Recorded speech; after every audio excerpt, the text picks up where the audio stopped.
Introducing NASM One, NASM's ultimate membership program. Unlock access to everything your fitness career needs to succeed. Unlimited CEUs, free courses, access to our premium app, and exclusive discounts, all for $35 a month. NASM One is best-in-class tools, cutting-edge certifications, confidence in your craft, and everything you do as a personal trainer made easy, so we can achieve our greatest goals together as one.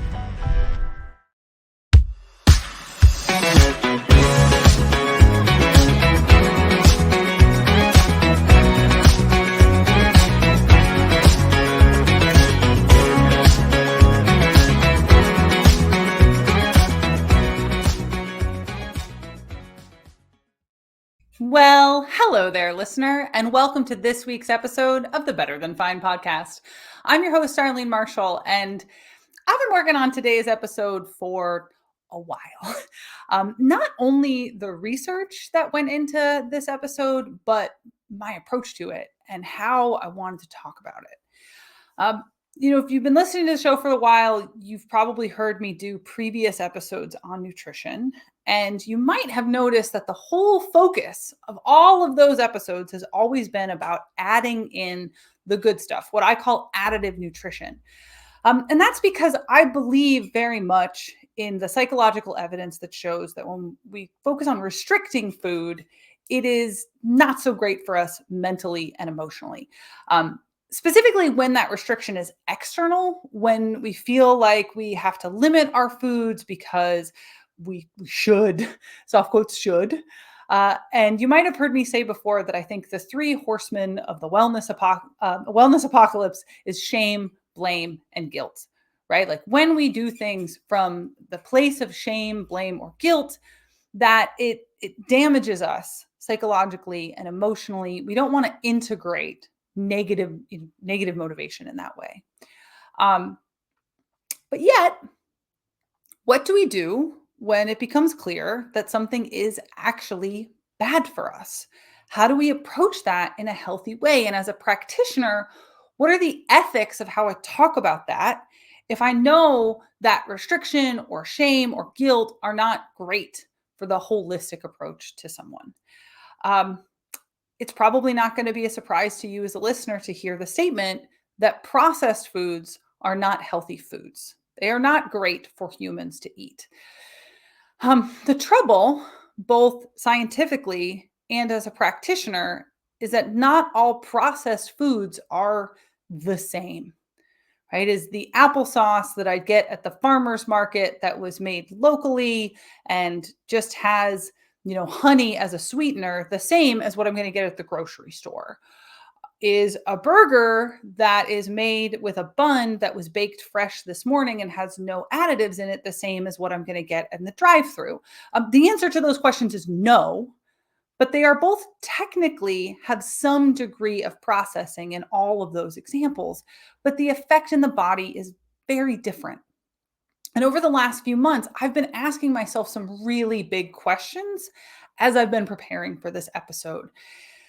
And the answers to those questions are now changing how I do my work. And whenever that happens, I always start with myself.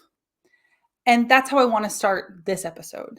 And I'm even hesitant to talk about some of that work in myself because I never want the work I do in myself to have a negative impact and to mess with someone else.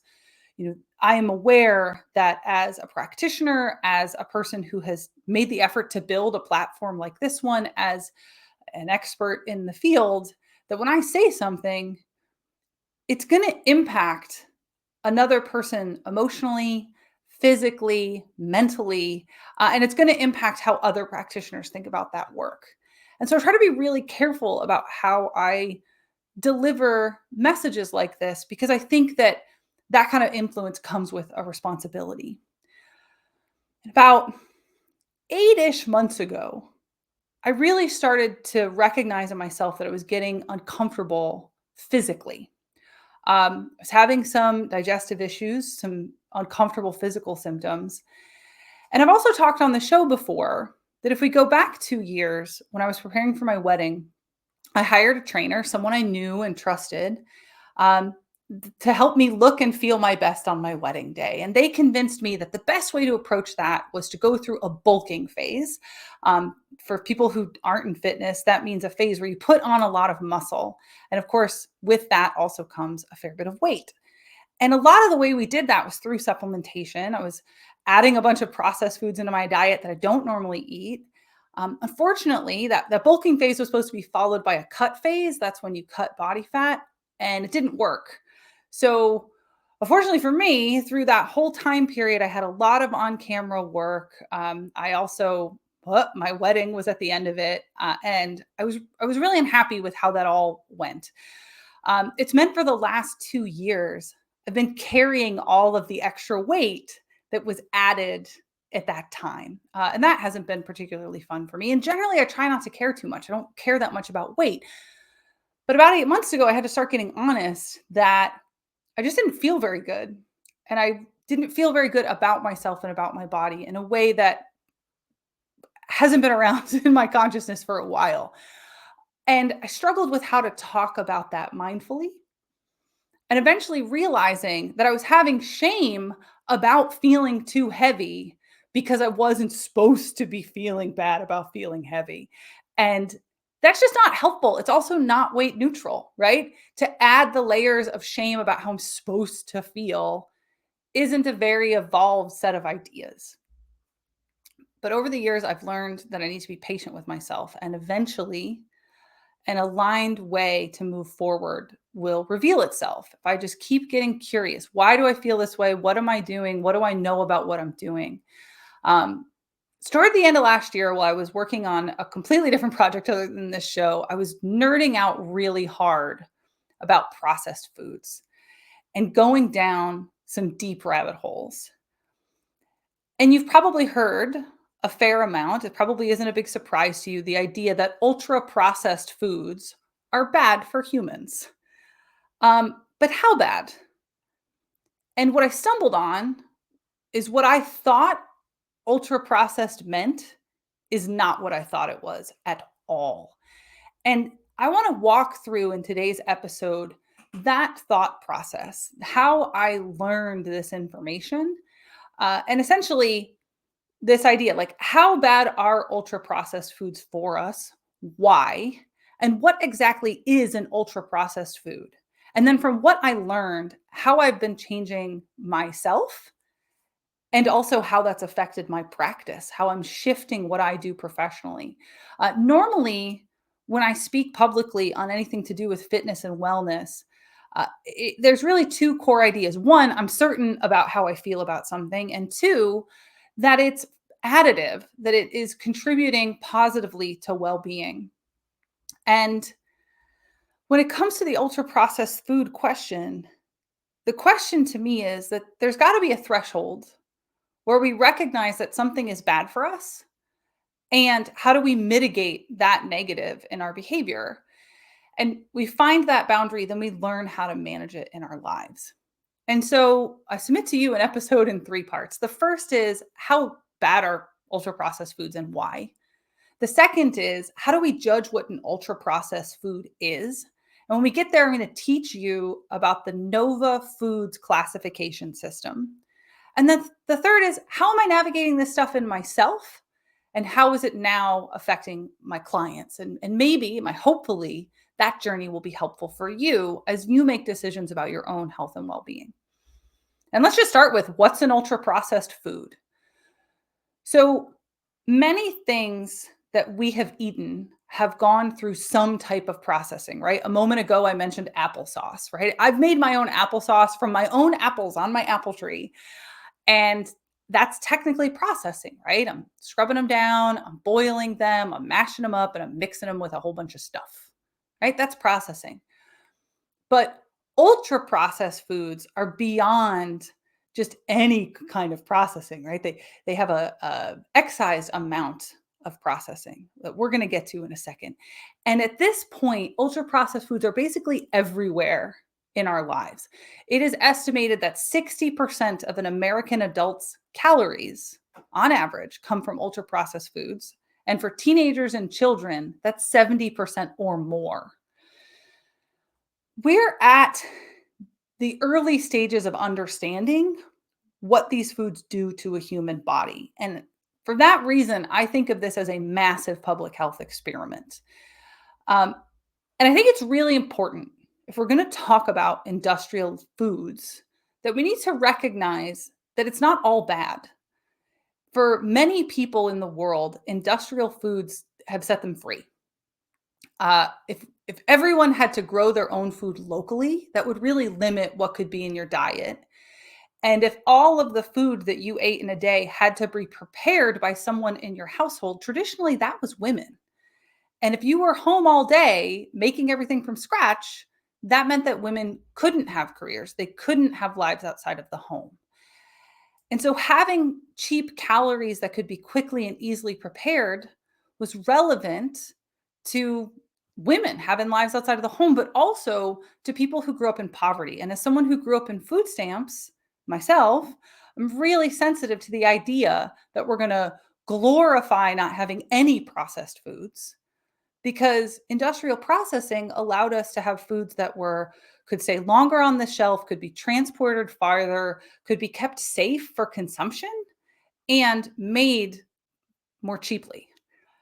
So I think when we try to say like, oh, people are eating all this garbage processed food, and like, it's much easier to feed a family through a drive-through window than it is from, the organic foods available in a conventional grocery store. And food prices are very high right now, record high. So we got to recognize that element of industrialization as a positive, even as we're talking about the negatives. But, big but, uh, studies are showing that when people have a high amount of ultra processed foods, they have a great increase in their disease risk. So, gut diseases, inflammatory bowel disease, colorectal cancer, irritable bowel syndrome.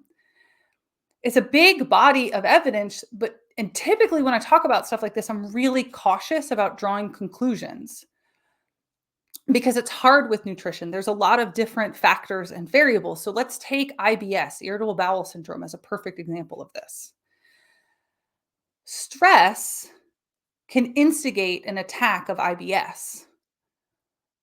But I know when I'm really stressed out, I eat a lot more junk food because it's easy to prepare. I'm tired because I'm stressed. Maybe I'm not sleeping very well, or I don't have as much time because I'm dealing with whatever the stressor is. And so I need something that's easy to prepare, it's fast, and it doesn't require a lot of energy.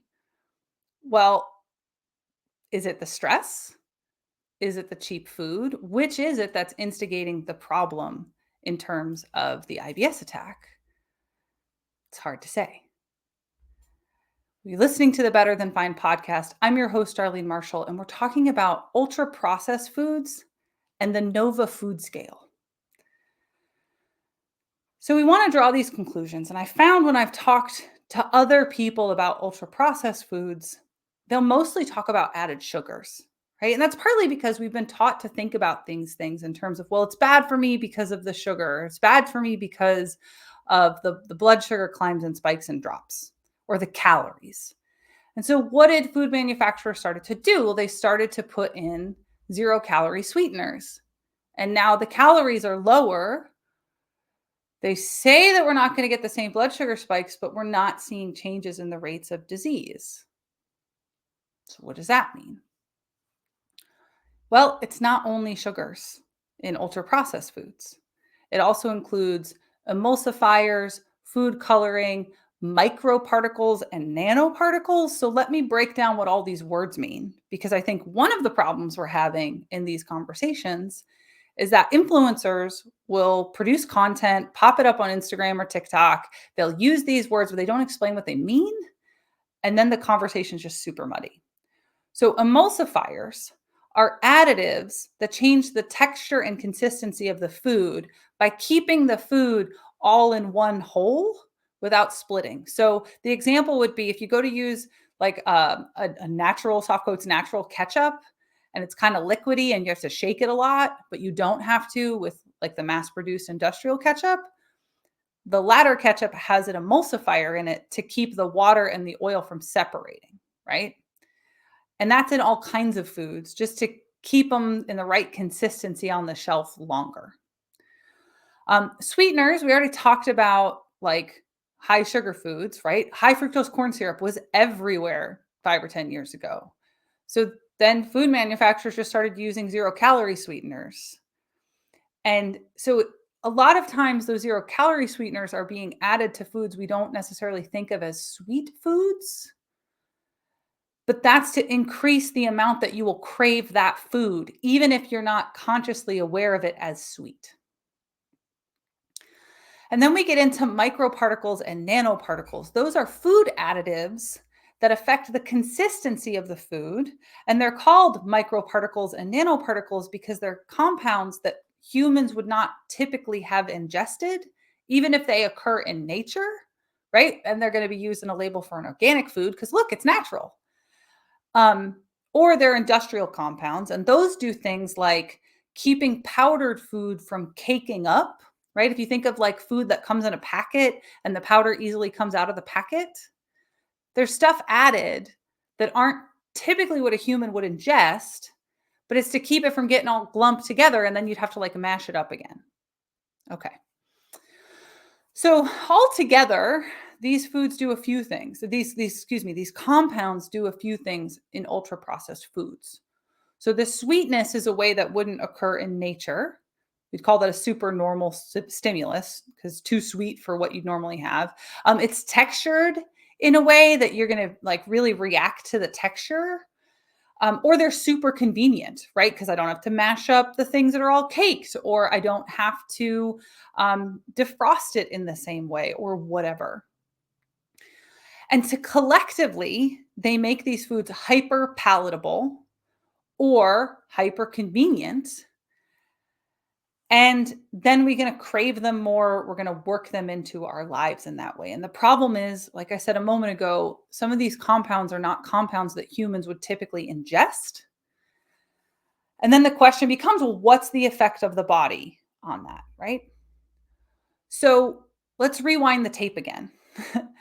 Studies have shown of how people eat and the disease risk associated that people who eat more ultra-processed foods have higher rates of gut diseases, inflammatory bowel disease, colorectal cancer, irritable bowel syndrome, and type 2 diabetes, metabolic dysfunction, and resulting weight gain.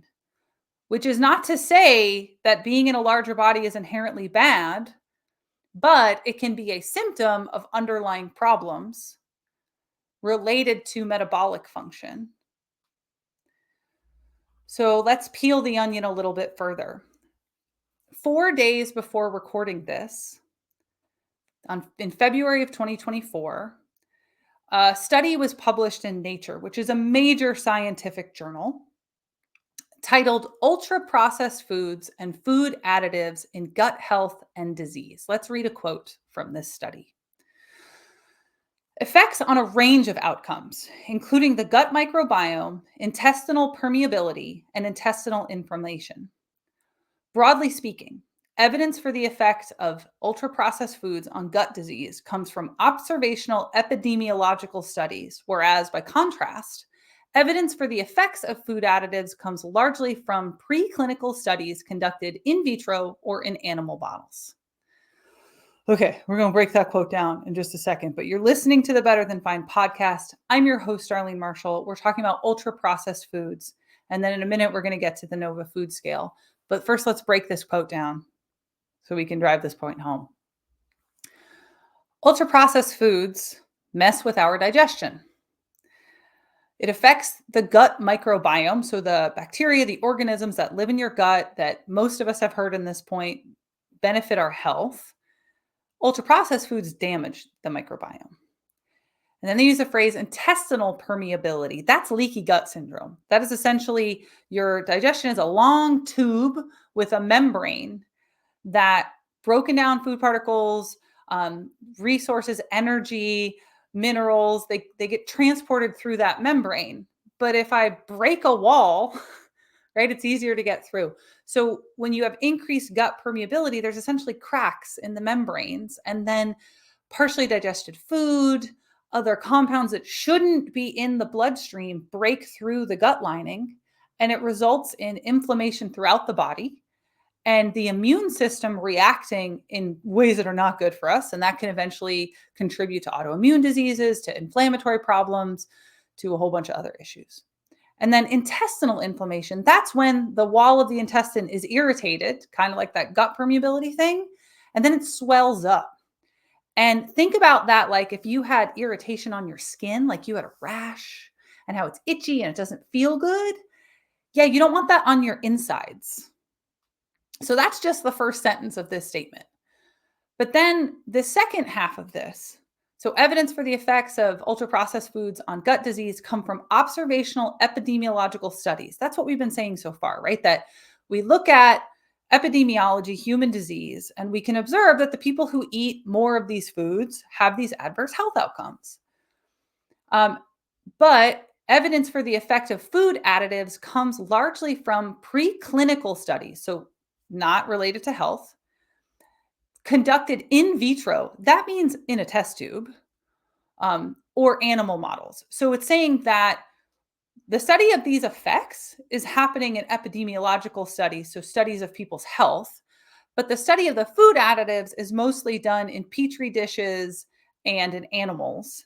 And so it's not looking at the long-term effects on human health. They're essentially going like, okay, is this food additive an acute poison?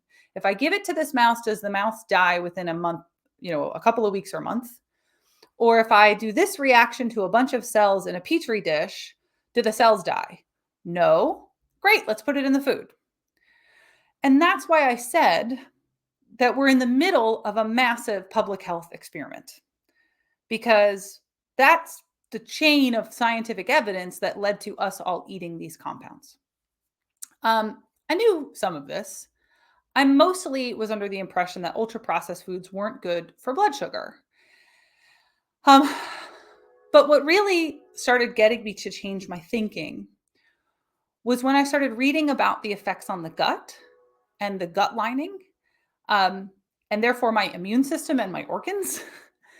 Because, right, if its semi-permeable barrier becomes permeable because it's breaking, that means that these compounds are getting into my bloodstream. That's going to affect the immune system. Then my immune system gets confused. It affects organ function, right? Like, we don't need this. And then that they promoted inflammation in the body, shifting the gut microbiome. They're irritating the gut lining. That's then promoting systemic inflammation, which is going to affect other tissues outside of the gut. And then I learned that these compounds are also then damaging the cascade of hormones that leads to our metabolism, what we call a metabolic pathway. And without getting way too deep into some deep biochemistry, essentially, 0-calorie sweeteners and some other food additives, there is evidence that they compromise our metabolism's ability to function. So the thing that we replaced all the sugar with is actually still negatively affecting metabolic function. So the evidence is pretty new, but it's very consistent that ultra-processed foods are having this effect. Now, this was the point where I started to go, yeah, but I'm on point with my food. I don't eat ultra-processed foods. That ain't me. And in December, I was introduced to something called the Nova Food Classification Scale, developed by researchers in Sao Paulo, Brazil. It was by the recognition that not all processed foods are created equal. So going back to that applesauce example, like the applesauce I make myself and the applesauce in the grocery store might not be the same applesauce. And I think learning about this might be the most important thing that I have learned in the last few years. The Nova Food Classification System is a way that we put our processed foods into different buckets. So I want you to take a second right now before I unpack this and consider, what do you consider to be an ultra-processed food? Maybe you think of fast food. Maybe you think of like a cheap TV dinner.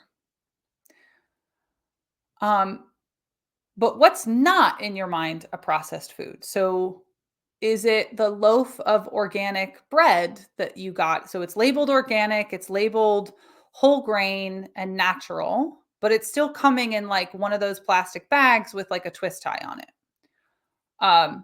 Your condiments, clearly processed, but where do you personally draw the line right now? Because we're going to come back to that thought in a second. Let me explain to you the Nova food scale. So it's 4 levels. The first level is unprocessed, natural, or minimally processed. This one should seem kind of obvious. I pick the apple off the tree, I dust it off, I bite into it, natural food, right? Minimally processed foods are natural foods that have been submitted to things like cleaning, removing the twigs and bits, the stuff you can't eat, maybe grinding, drying, like with an herb.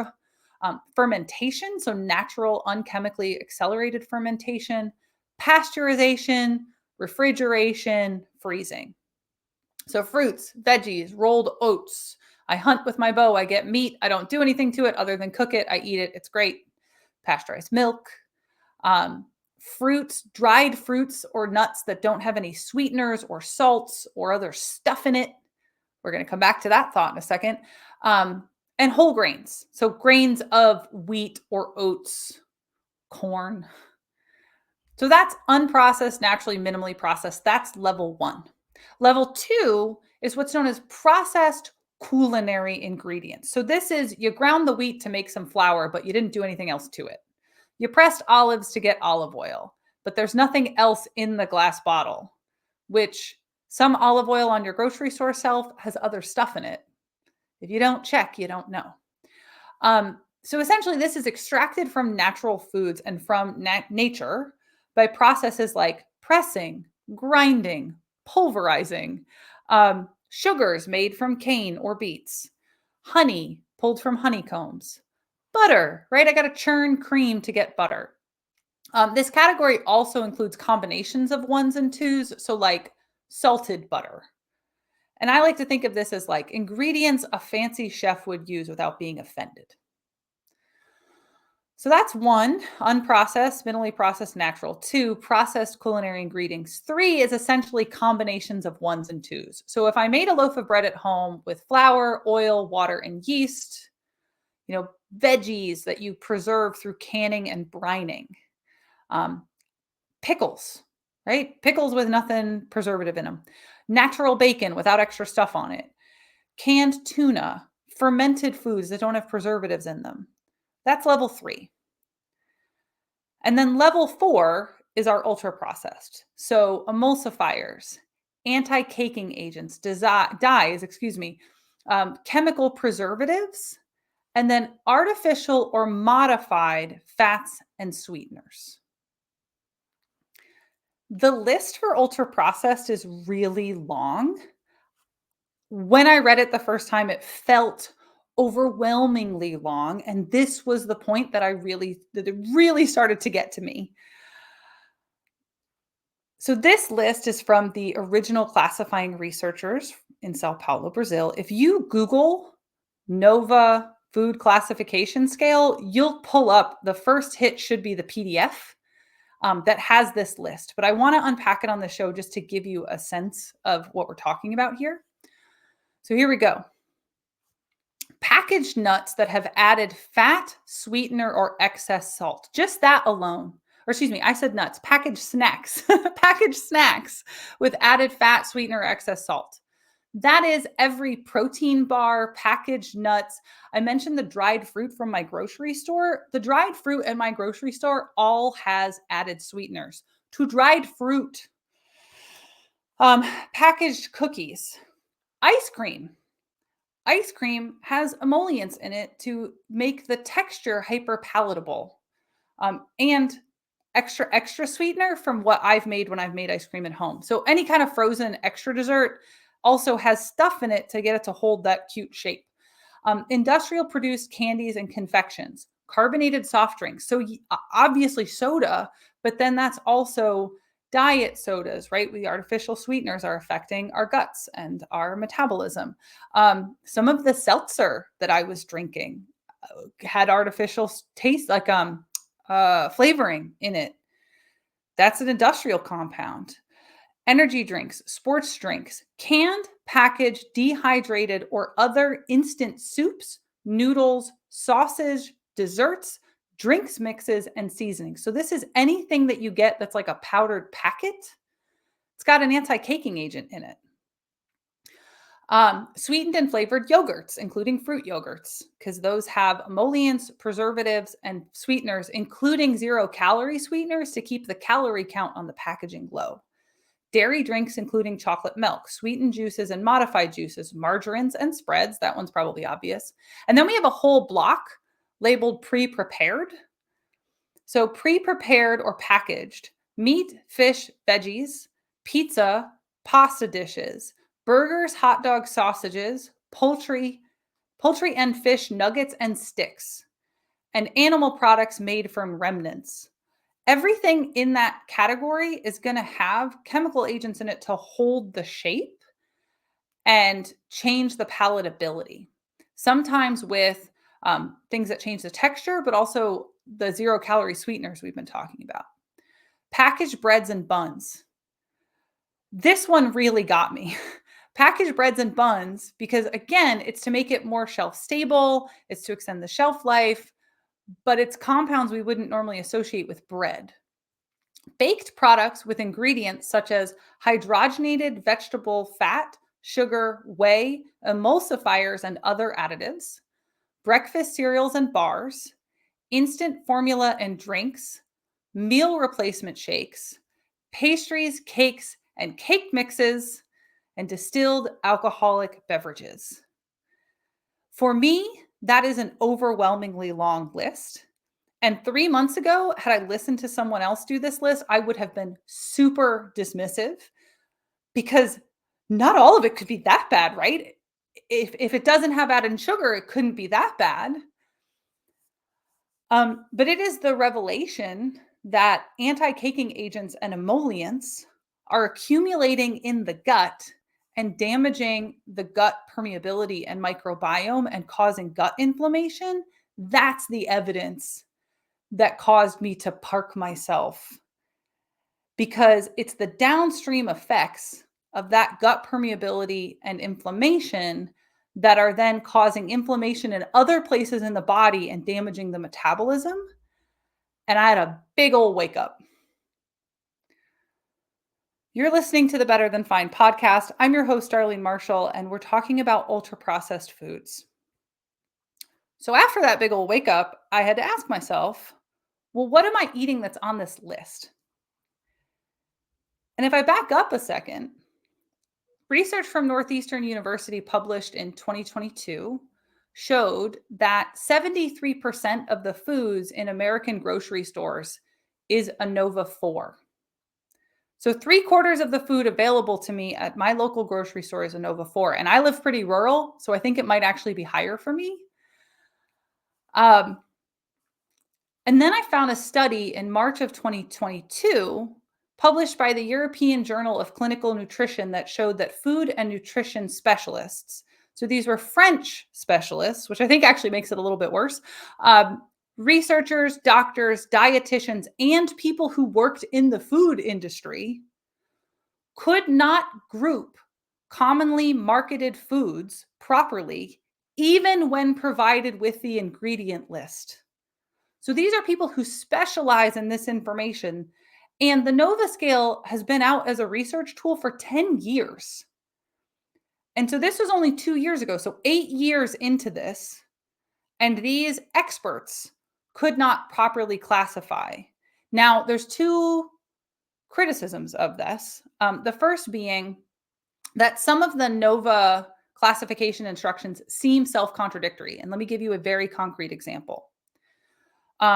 If you were listening closely as I listed the NOVA 4 foods, one of the things was if whey has been added to a baked product. And if you're clever, you know that yogurt is made with whey. Whey is a protein molecule that naturally occurs in dairy. And when you separate, right, if you know Little Miss Muffet, she sat on a tuffet eating her curds, and whey. Curds are what's in cream cheese. Whey is a protein molecule that we then use to make yogurt. But the difference between yogurt being a class 1 or 2 food and whey protein powder being added to baked products is because the fad right now is to eat high protein foods. And if I can increase the protein in a food, I can then slap a high protein label on the front and you're more likely to buy it. But that whey protein has been processed. And I mentioned in the intro, the supplementation I was doing when I was bulking for my wedding, I was pounding whey protein and my gut was going crazy. We're going to talk about that in a second.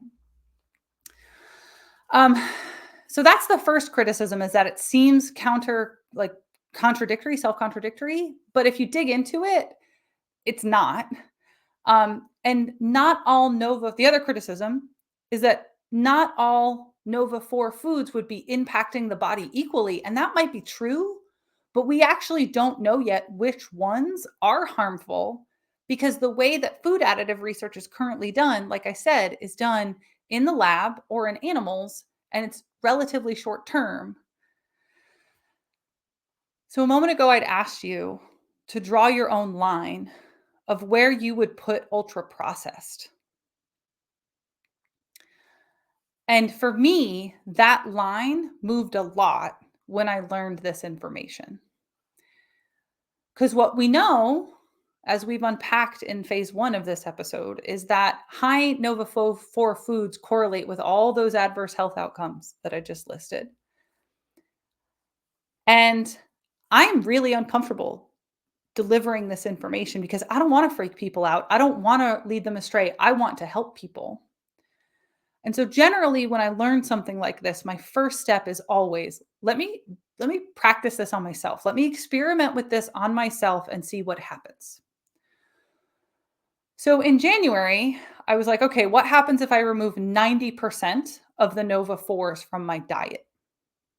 And that meant figuring out what was in my diet that was a Nova 4. And I really thought that I ate well. If you had asked me in December, do I eat ultra processed foods? I'd be like, heck no, I haven't had Taco Bell in years. Taco Bell, don't sue me, please. But what I found was what I thought was super healthy, natural, whole grain bread, ketchup, most of the sauces I put on my foods, almost every freezer go-to meal that I had that I would use on a night I had to work late. My dried fruit has added sugars on it. The snacks that I thought of as healthy, but they were packaged because they're marketed as a health food, only 5 ingredients. The healthy cereal that I had been eating. And I'm doing 90% because there's some foods that I live rural enough that I'm stuck with. Like my cottage cheese has emollients in it. But I'm running out of things to eat for breakfast unless I have enough time to prepare a few days in advance. And some weeks I just don't have that yet. So it's been this gradual systems change for me. And I'm frustrated. So before this, coming into January, I'm active. I sleep good. I eat vegetables every day. But I kept having this persistent gut problem. I'd been told that it was a hiatal hernia related to having Ehlers-Danlos syndrome, and essentially that there was nothing I could do because it's structural and I need to manage my secondary symptoms. That was the only option. I already told you about the weight stuff. So I'm like, okay, I learned all this information. I'm going to remove 90% of the Nova 4 foods in my diet. And within a few days, the stomach pains completely stopped. Gone. And this is going to be the hard one for me to talk about for all the reasons I already said. Within a few weeks, I lost 5% of my body weight. So all of the weight that I put on 2.5 years ago, working with that trainer, supplementing Nova 4 supplements, I dropped in a couple of weeks after 2 years of carrying it around. My clothes immediately fit differently. I am walking with less joint pain, which is a huge thing for someone with Ehlers-Danlos syndrome. And when I do eat things that are on the list, the pain comes back almost immediately. Um, I don't want to sound like a conspiracy theory wackadoo. I don't want to sound like I'm demonizing anyone's food. And it is hard information to apply. The reason that I'm saying, oh, it's 90% of the Nova 4s is because when I eat out or I eat with my extended family, I have to eat Nova 4s or I don't eat at all because the world has been designed to have these compounds in it. Our whole food infrastructure is now built on these compounds and chemicals. And every time our culture shifts where we say, okay, high fructose corn syrup, bad for us. Oh, well, we'll just use a different industrial sweetener. We'll switch to 0-calorie sweeteners. Okay, people aren't getting enough protein. Great. We're going to put whey protein that has an anti-caking agent in every processed food. So now it's a high protein food, right? The industrial food system continues to adapt to whatever fad we say. And the scientific evidence is very clear that the research being done on those additives is being done in a lab, in a petri dish, or on animals and not in people. So we don't know. And that's what makes it a massive public health experiment. And so much of our health and well-being is impacted by our environments. You've heard me talk about the social determinants of health before, and we're taught about food and the ideas of food, but we're also taught how to think about it. My own grandfather used to tell me, you come from a long line of big, beautiful women. And that was his way of teaching me that it was okay that I was bigger than the other girls. Because some of us, our bodies are just bigger. And I don't want to demonize or shame that in any way. And some of us, our bodies are just predisposed to illnesses. I have one myself. But if I really love myself and I'm honest about who I am and what I want to take good care of this body. I can't make my body smaller. I can't make myself not have EDS, but I can choose to eat in a way that mitigates for potential problems, but only if I have accurate information to do so. And in the same way, you have the power to control what you put in your body and how you think about and treat it. And my hope is that this gives you information that is more accurate, as accurate as I could make it, so that you could make good choices for you. Do I think that every ultra processed food is horrendous for us? Probably not. And do I think that you are a bad person if you go off and house some Oreos? Definitely not. But I do think that there is a lot more going on here than we have previously thought, and that there is a lot more to learn. And in the meantime, public health outcomes are getting worse. Maybe you saw the news in the last year that colorectal cancer rates for people under 50 have been rising since the mid 90s. And we don't know why. Like 30-year-olds are getting colorectal cancer and it goes undetected because we don't look for it in people that young. But then we get this body of evidence that ultra processed foods is messing with our guts and our metabolisms, and they seem related to me. So I've had my first few client conversations discussing this, only to discover that my clients had the same fallacies that I did. Oh yeah, ultra processed foods, added sugars. I don't eat that stuff. And then I share with them what ultra processed actually means, and their line is in the wrong place. And so were my parents, and so were my partner.